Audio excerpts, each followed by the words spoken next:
આપણે ઉનાળાની અંદર ટાઇફોઇડ છે, યુટીઆઈ છે, હીટ સ્ટ્રોક છે, એવા રોગો વધારે થતા હોય છે અને એની ઇફેક્ટ વધારે આપણને ઉનાળાની અંદર જોવા મળતી હોય છે.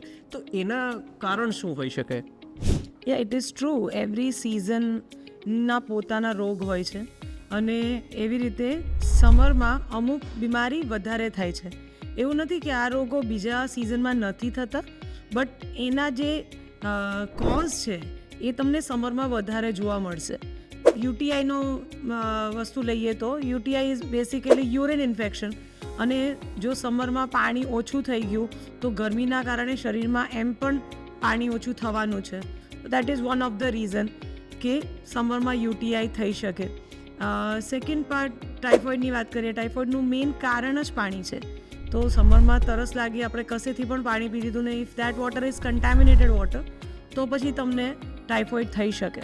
સમરમાં બીજા રોગોમાં જોન્ડિસ આવે છે, બીજા રોગમાં લૂ લાગવું, હીટ સ્ટ્રોક જેને કહેવાય, એ હીટથી ડિપેન્ડન્ટ રોગ છે.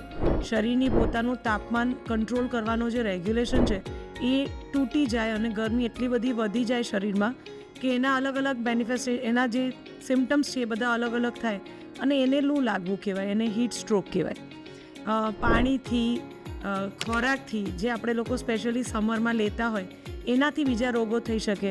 ઠંડુ પાણી, આઈસ્ક્રીમ, દેન બરફ ગોલા, શેરડીનો રસ, આ બધી જગ્યાએ બરફ યુઝ થાય છે અને અગર એ વોટર સોર્સ પ્રોપર નથી, ચોખ્ખો નથી, તો તમને કાકડા ફૂલી જવું, જોન્ડિસ થવું, આવા બીમારી બધી, ટાઇફોઇડ, આવા બીમારી તમને સમરમાં વધારે તમે પ્રોન છો.